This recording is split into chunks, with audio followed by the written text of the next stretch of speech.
Atenção! Começa agora uma teleaula de matemática do ensino médio. Você vai assistir a teleaula de número 60. Bons estudos!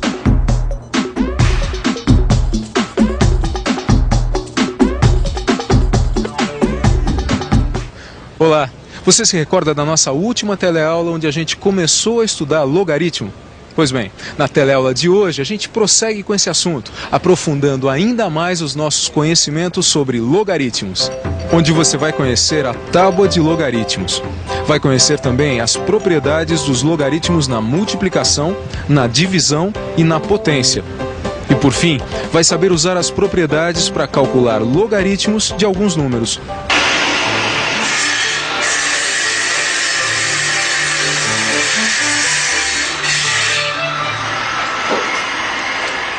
Tábua de logaritmos? O que será isso, hein, Jorginho? Não sei. Será que o Joaquim sabe? Vou perguntar pra ele. Ô, Joaquim! Diga! Vem aqui um pouquinho, por favor. Tô com uma dúvida. Você sabe o que é tábua de logaritmos? Tábua de logaritmos? Eu sei o que é. Mas antes, vamos ver um pouco da história dos logaritmos. Os logaritmos, como a gente já falou na teleaula passada, foram inventados na primeira metade do século XVII, para facilitar alguns cálculos complicados que a vida da época exigia. Mas que cálculos complicados será que eram esses em pleno século XVII? No século XVII, o homem mais do que nunca se lançava aos mares e oceanos atrás de novas terras. Para se movimentar, os navegantes determinavam sua posição fazendo observações de certas estrelas. Quem trabalhava muito em função da posição das estrelas e planetas eram os astrônomos.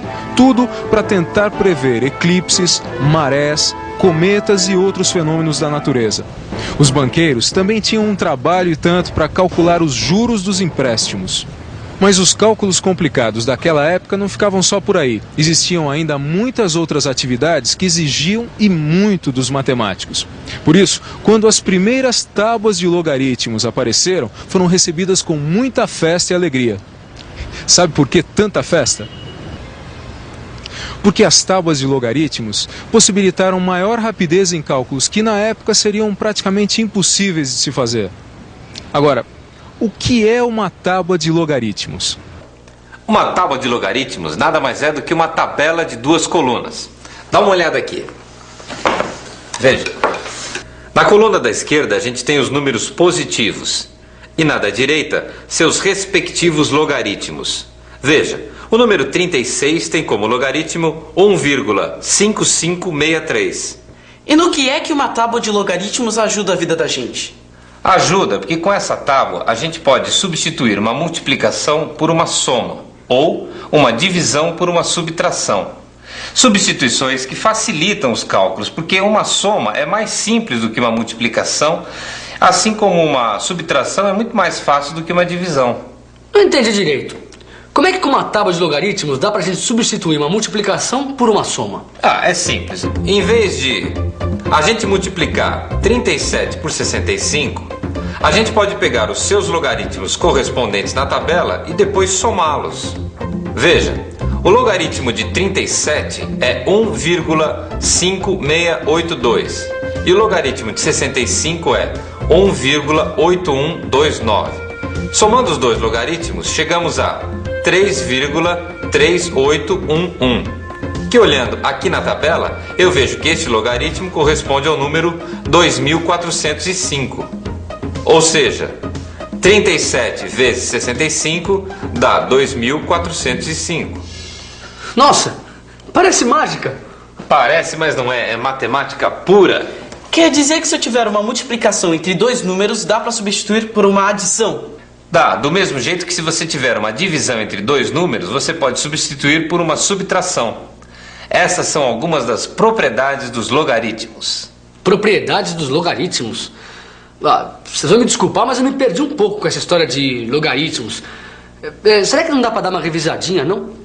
Perfeitamente. O que são logaritmos? Vamos rever sua definição? Quando um número está escrito como potência de base 10, então o expoente é o logaritmo desse número. Lembrou da definição? Não tem erro, dá só uma olhada nesse exemplo. A gente sabe que 10 elevado a 0,477 é igual a 3. Dizemos então que 0,477 é o logaritmo de 3. Viu como a definição é simples? De uma forma geral, a gente pode dizer o seguinte, que se o logaritmo de um número x é igual a y, então 10 elevado a y é igual a x. E para não ficar nenhuma dúvida, dá uma conferida num outro exemplo. Se o logaritmo de 65 é igual a 1,8129, então a gente pode dizer que 10 elevado a 1,8129 é igual a 65. E aí, deu para relembrar a definição de logaritmo? Ah, agora sim, né? E as tais propriedades dos logaritmos, quais são? A primeira delas a gente já viu. É aquela que fala do produto de dois números? Exatamente. O logaritmo do produto de dois números é igual à soma de seus logaritmos. E isso se escreve assim. O logaritmo do produto de A por B é igual ao logaritmo de A mais o logaritmo de B. E essa propriedade a gente pode usar para quê, hein? Bem, a gente pode usar, por exemplo, para calcular o logaritmo de 6, conhecendo o logaritmo de 2 e de 3. Como assim? Bem, aí está o nosso problema. A gente quer saber qual o logaritmo de 6 e conhece os logaritmos de 2 e 3. A gente sabe que o logaritmo de 6 é igual ao logaritmo de 2 vezes 3, que é igual ao logaritmo de 2 mais o logaritmo de 3. Como a gente já conhece os logaritmos de 2 e 3, então a conta fica fácil. Aí está. O logaritmo de 6 é igual a 0,778. E essa é a primeira propriedade dos logaritmos. Que diz que o logaritmo do produto de dois números é igual à soma dos logaritmos desses números. E a outra propriedade? Essa a gente também já viu. É a que trata da divisão entre dois logaritmos? Exatamente. Ah, agora eu me lembro que o logaritmo do quociente de dois números é igual à diferença entre seus logaritmos. É essa mesma, que a gente escreve assim. O logaritmo da divisão de A por B é igual ao logaritmo de A menos o logaritmo de B. Mas vamos ver isso na prática. A gente pode calcular o logaritmo de 1,5 conhecendo os logaritmos de 2 e 3. Como a gente sabe que 1,5 é igual a 3 dividido por 2, então o logaritmo de 1,5 é igual ao logaritmo de 3 sobre 2, que é igual ao logaritmo de 3 menos o logaritmo de 2, que são valores que a gente já conhece. Logo, o logaritmo de 1,5 é igual a 0,176. Como você viu, essa foi a segunda propriedade dos logaritmos, que diz que o logaritmo da divisão de A por B é igual ao logaritmo de A menos o logaritmo de B. E a gente também já viu outra propriedade, a que diz que o logaritmo de um produto é igual à soma dos logaritmos. Mas será que as propriedades dos logaritmos param por aqui? É claro que não. A terceira propriedade é o logaritmo da potência. E assim como as outras duas, não tem segredo. Ela diz que o logaritmo de um número A elevado à potência n é igual a n vezes o logaritmo de A. Quer ver aonde essa propriedade pode ser usada?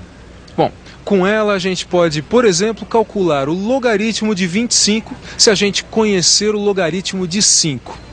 Como é que isso é possível? Vamos pensar um pouco? Vamos pensar um pouco. Se eu quero calcular o logaritmo de 25 e já conheço o logaritmo de 5, o que eu devo fazer? Já sei, vou aplicar a propriedade do logaritmo da potência. Eu sei que o logaritmo de 25 é igual ao logaritmo de 5 ao quadrado. E sei também que o logaritmo de 5 ao quadrado é igual a 2 vezes o logaritmo de 5. Agora é só fazer as contas. E eu chego ao resultado de que o logaritmo de 25 é igual a 1,398. Como você está percebendo, usando os logaritmos de alguns números, a gente pode calcular os logaritmos de muitos outros números. Mas vamos ver alguns casos especiais. Veja que o logaritmo de 1 é 0. Isso porque 10 elevado a 0 é igual a 1. Já o logaritmo de 10 é igual a 1. Veja que 10 elevado a 1 dá 10. E o logaritmo de 100 é 2, porque 10 elevado ao quadrado é 100. Assim como o logaritmo de 1000 é 3. E por quê? Porque 10 elevado a 3 é 1000. Nossa, mas até que não é tão difícil essa história de logaritmo. E logaritmo negativo? Existe? É claro que existe. Os logaritmos dos números decimais entre 0 e 1 são negativos. Quer ver um exemplo? Vamos pegar um número decimal entre 0 e 1. O 0,12, por exemplo. Vamos calcular o seu logaritmo e ver se ele é mesmo negativo. Eu sei que o logaritmo de 2 é 0,301 e que o logaritmo de 6, que a gente já calculou hoje, é 0,778. Então, acompanha meu raciocínio. Repare que 0,12 é igual a 12 dividido por 100. Logo, o logaritmo de 0,12 é igual ao quociente do logaritmo de 12 por 100. Olha aí a segunda propriedade. E o que é que ela me diz? O logaritmo de um quociente é a diferença dos logaritmos. Só que o logaritmo de 12 é igual ao logaritmo de 2 vezes 6. Olha aí a primeira propriedade, que diz que o logaritmo de um produto é igual à soma dos logaritmos. Agora ficou fácil. A gente já sabe os valores dos logaritmos de 2, 6 e 100. Então é só substituir. E aí está. O logaritmo de 0,12 é igual a menos 0,921. Viu como os logaritmos dos números decimais entre 0 e 1 são negativos? Mas e o logaritmo de 0? Quanto é que vale? O logaritmo de 0 não existe. E você saberia me dizer por que ele não existe? Se o logaritmo de um número é o expoente desse mesmo número, escrito como potência de base 10, então não dá para ter mesmo o logaritmo de 0. Isso porque não existe uma potência de base 10 que seja igual a 0. É isso aí, Zeca. E os números negativos, têm logaritmo? Não, só os números positivos têm logaritmo. Mas por hoje chega, porque também não adianta a gente querer aprender tudo de uma vez só. O importante agora é você saber o que aprendeu até aqui. Portanto, é hora da revisão. E atenção, se liga aí que é hora da revisão. Na teleaula de hoje, você conheceu a tábua de logaritmo. Conheceu também as propriedades dos logaritmos na multiplicação, na divisão e na potência. E por fim, viu como usar as propriedades para calcular logaritmos de alguns números. De tudo que a gente aprendeu hoje, tem uma coisa que é muito importante você ter em mente. Conhecendo os logaritmos de alguns números, a gente pode, a partir das propriedades, calcular os logaritmos de uma infinidade de outros números. No livro, você vai encontrar uma pequena tábua de logaritmos para poder consultar e resolver os exercícios. Bom, agora é com você. Tchau!